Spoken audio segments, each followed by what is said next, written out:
Lho saya sering disuani mursid. Terus dia bilang gini, Gus aja nih kalau gajian rata cocok tapi hormat alim. Aku yang mendingan, aku aja nih kan rata cocok cuma hormat soleh. Wong bocah latihan wiridan suwengi ra ulang halal sekarang terus carane istinja itu piye terus ulang wiridan terus carane hubungan suami istri piye terus carane ngilangin najis bilang. Saat teruskan ya, bab faslun fi du'a bil imamah fiddin. Bab kita berdoa supaya jadi pemimpin di bab ini. Qala Allah Ta'ala waj'alna lil muttaqina imama. Jadi kalau kamu menjadi takwa itu otomatis jadi imam, maksudnya panutan. Waj'alli lisana sidqin fil akhir. Ini uniknya Nabi. Nabi itu berdoa ya Allah supaya saya dipuja-puja, dipuji-puji setelah saya meninggal. Karena tadi setelah orang itu berstatus soleh, saya ulang lagi. Setelah orang berstatus soleh dipuji itu gak masalah. Nanti kan orang mengenang. Masya Allah Pak Zarkasi dulu ahli sholat, ahli sodako kan gak masalah. Tapi bukan karena khadun nafsi supaya orang ingin meniru sedekahnya dan salatnya. Oh dulu Gus Batu istiqomah ngajar di mana-mana ngajar. Saya itu betul istirahat saya itu pas ngajar. Saya di Jogja itu biasa datang langsung ngajar. Saya tadi malam baru datang pagi ini saya minta ngaji. Karena saya itu merasa nggak dosa kalau sudah ngaji. Coba kalau intelektual atau pengamat tuh ngomong pendapatnya sendiri dijadikan syariat. Kalau usul fikih itu termasuk besar-besar musyarak bikin syariat tandingan. Tersinggung kampus sih. Enggak, memang betul. Kalau agama lah, kalau urusan agama. Tapi kalau kamu baca teks itu namanya muttafik. Sehingga di usul fikih itu masalah besar, menambahkan syariat itu masalah besar. Sama lihat di Sulam Taufik. Kebaikan apapun asal tidak wajib kamu harus bilang tidak wajib karena ijabu malamnya wajib adalah dosa besar karena musyarak kamu menambahi syariat. Itu Abdul bin Mas'ud itu suka nyuipin orang-orang soleh. Ada orang soleh ke istiqomah duha itu disuipin sama Abdul. Karena takut menyanyi maktubah. Oh ini tidak maktubah. Nambah syariat. Makanya satu karang-karang gara-gara itu. Takut keras sweeping aku. Peraturannya ganti, nggak wajib.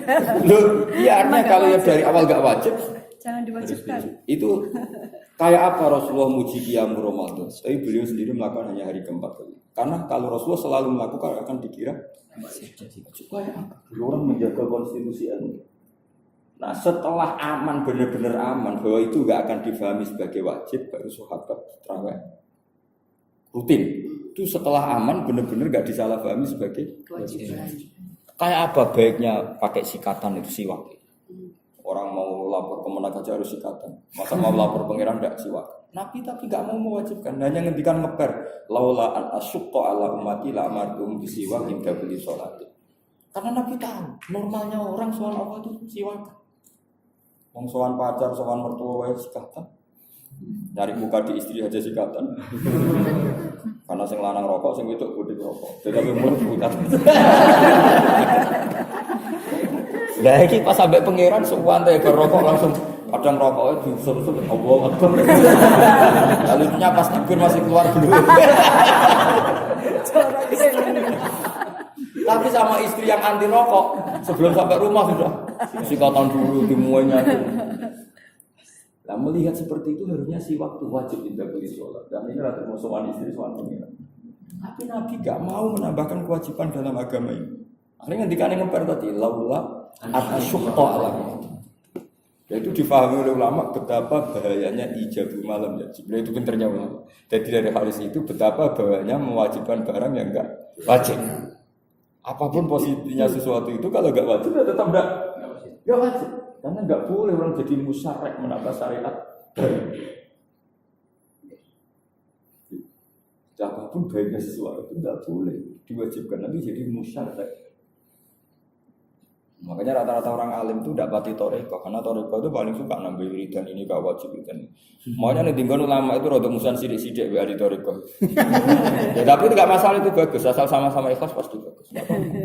Walau la tafwa inna sabah atau mungkin apa saja di luar. Ya kan? Lo saya sering disuani mursid. Mesti bilang gini, Gus aja nih kalau bajinan rata cocok tapi hormat alim. Aku yang mendingan, aku aja nih kan rata cocok cuma hormat soleh. Wong bocah latihan wiridan suwengi ra mbok ulang halal haram terus caranya istinja itu piye, terus ulang wiridan, terus caranya hubungan suami istri piye, terus caranya ngilangin najis bilang di bab iku kula numpang jenengan. Barang aku jajal wiridan maca sekian lafaz gak kuat, jebule mursyid ya apa. Saya belajar 2 jam kuatnya wiridan 10 menit. Nah itu baiknya Indonesia mursyid. Saya biasa disuani mursyid. Mereka sama saya cium tangan, hormat sama orang. Saya juga sama mereka cium tangan karena orang sepuh, orang soleh. Padahal ya jujur. Loh jadi begini ora cocok. Lah mau kritik kan. Tapi karena saya ikhlas, mereka mencintai saya. Karena yang kritik saya gitu. Ya wong bocah wiridan terus raros istinja ku piye? Banyu mutlak mustamal sing nggo thaharah ku piye terus piye? Wiridan mereka sah, usah mandi junubnya sah. Wiridan mereka sah, setelah baju mereka suci secara sah. Tetap butuh aku. Mas nak mursyid belum diijazah aku. Pak Anjang gitu ternyata mereka dengar ya sekarang. Sudah bisa jadi murid. Akhirnya mereka sadar bahwa wiridan mereka makbul indah karena cara mandi junubnya. Nah, ya benarnya yang awal oke. Mandi junub harus pakai air yang mutlak, harus niat di awalil amri. Ketika terus gak boleh pakai sampo karena mutakhayir. Saya sampai meraktekkan. Kalau kamu mandi junub jangan samponan dulu. Kalau langsung samponan, air yang kesini terus itu mutakhayir, rubah. Jadi mandi dulu selesai baru samponan. Atau kalau samponan terpaksa ya sampai benar-benar enggak sisanya hilang. Logikanya kan gini ya, kadang orang mandi terus samponan. Nah setelah itu kan semua air yang lewat ini kan berstatus mutaghayir kan? Airnya harus rata dulu baru sampo itu. Iya, pokoknya selesai dulu.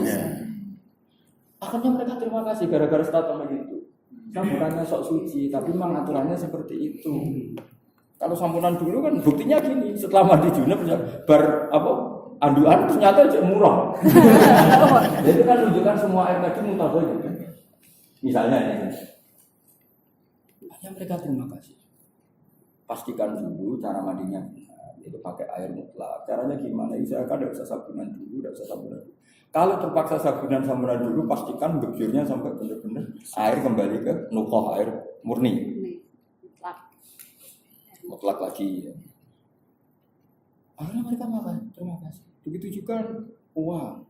Sedekah ke mursyid sah itu setelah kewajiban istri tercukupi, anak tercukupi, baru sedekah itu sah. Yas'aluna kama la yunfiqun qul harus lebih. Mafadula anil hajat baru sah disedekahkan.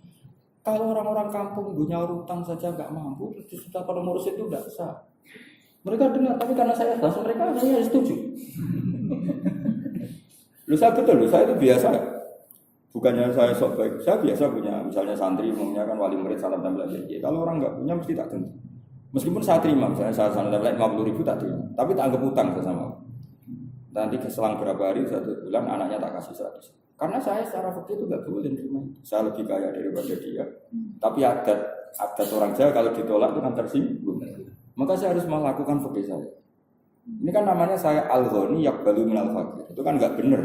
Orang kaya nerima dari orang. Tapi mereka punya ekspresi mahabbah sama orang alim, ingin tetap salam tempel. Tapi kita kan tetap punya fikih bahwa orang fakir itu harusnya mustahik. Yang berat mendapat loh. Makanya kita ya jalan fikihnya, ya jalan etikanya itu saya terima masyarakat kasih, tapi tak ambil itu. Di kapan-kapan anaknya kasih yang mau di saya. Di kampung-kampung juga gitu. Saya sering bilang ke kiai-kiai, misalnya Nyon Sewu kalau di kampung kan ada pitung dinani mayit. Itu kadang yang punya hajat itu orang miskin. Tapi adatnya tetap nanti hari ke-7 kiainya disalam tempel 50.000 atau 20.000. Kalau di kampung umumnya 20.000. Saya bilang ke kiai tetap terima. Tapi kamu jangan yakulu na'amalal yatama zulman, anggap aja utang. Ya juga gitu. Selang seminggu istri saya tak suruh ngasih apa yang nilainya lebih dari uang yang saya terima. Jadi sebetulnya fakir itu harus jalan. Kalau fakir nggak jalan, kamu tidak punya komitmen. Sak kobril ya maksud. Jadi kalau fakirnya jalan, saya orang kaya, kok terima dari amwalil yatim. Tapi kamu juga harus punya etika, jangan sok-sok suci. Enggak nerima saya. Kan banyak juga loh yang datang ke acara gitu enggak mau makan, datang dengan malah menyinggung kan. Disugoi juga makan. Tapi pikiran saya ke Mbak Mufid kali Mbak Arwani katanya setiap kali ada orang miskin punya hajat gitu dikirimi dulu, suruh ngecek santri, dikirimi dulu ke kebutuhan itu Lah ya terserah lah. Itu kan yang penting itu kan cara saja. Yang ngirim di depan apa di belakang. Kalau yang pokok biasanya kan otomatis, tapi itu kan masal. Biasanya ada orang mati kan otomatis orang kampung itu ngirimin semua. Tapi menurut saya kalau kiai itu harus lebih khusus. Ya jumlahnya yang lebih signifikan. Ya Pak. Nah ya itu sama yang jenengan ceritakan. Filosofinya orang soleh itu fikihnya jalan dulu. Yang penting nggak boleh nerima dari orang fikih secara membabi buta. Itu tadi pilihannya bisa kamu kirim di depan atau di belakang. Yang penting. Nah kalau kita tidak ngomong fikih itu, malah menurut orang-orang yang nggak ahlul ilm itu ya enteng saja. Enteng menerima. Termasuk yang pegawai negeri itu, kalau nggak punya rumus untuk masalah untuk rakyat itu dosa.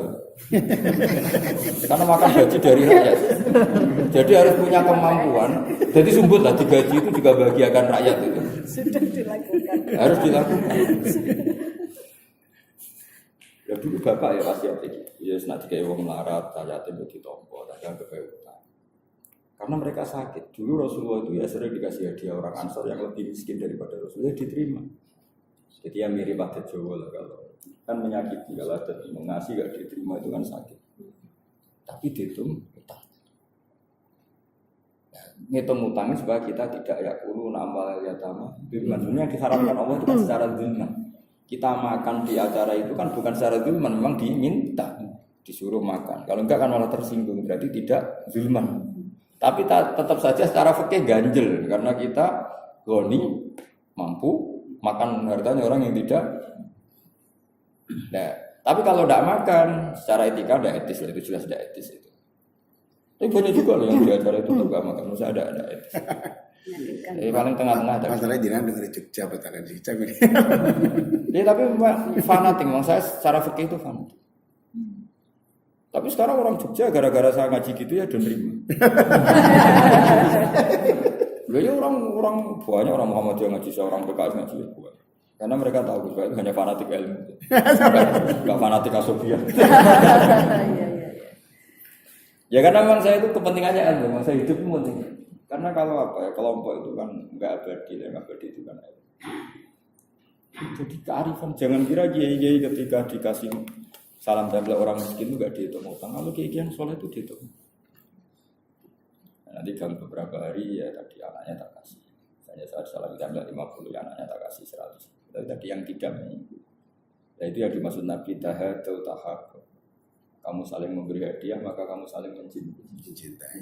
Jadi sebenarnya Nabi itu enggak ini. Di mana-mana kebaikan itu kalau disorot pakai sigot mustarokah. Wazan tafa'ala wa ta'awanu 'alal birri wat taqwa. Kita menjadi kacau gini bernegara kan. Negara ketika baik bikin BPJS atau bikin apa saja lah, atau bikin dana tala apa saja. Semua kebaikan negara ini menjadikan masyarakat sebagai penerima. Makanya kita ini tidak sehat. Setiap negara ingin baik, itu masyarakat kok posisinya terus berminta menerima. Sampai yang nggak miskin mendaftarkan diri jadi di Quran nggak boleh ajaran seperti harus wa ta'awan. Kalau negara sudah baik, rakyat juga harus baik sama negara. Karena semua kebaikan negara merintahnya ta'awan, harus saling menolong. Misalnya kalau negara baik sama orang miskin difasilitasi, yang miskin tambah kerja keras sehingga cepat menyelesaikan kemiskinannya. Ya? Terus nanti bisa menolong orang lain, ada simbiosis dari kekayaan dia. Juga cepat apa? Kesadarannya itu. Ya, tapi kalau sekarang kebaikan itu biasanya sepihak, apalagi ada orang terkenal baik itu biasanya malah menjadikan orang sekelilingnya ini hanya bubuk malas. Iya. Kan kadang mau pensiun mulang terus juga malah harus orang mulangnya ngaji aja. Ya saya teruskan. Saya baca ya. Waj'alna lil muttaqina imama waj'al li lisana sidqin fil akhirin. Sanaan hasanah tapi liyuk tadabi. Jadi semua nabi ingin dipuji-puji baik supaya apa? Liyuk tada supaya denut sapa bi ingsun. Kalau kamu terpaksa ingin jabat, ingin jadi raja, jadi presiden, jadi menteri agama, jadi pegawai kemenang, fastun fid du'a bil mulki tapi lil adli wal ihsan. Jadi misalnya Pak Jarkasi merasa punya kemampuan ahli Rasul Utsmani. Ya Allah saya berdoa supaya jadi tim tasreh.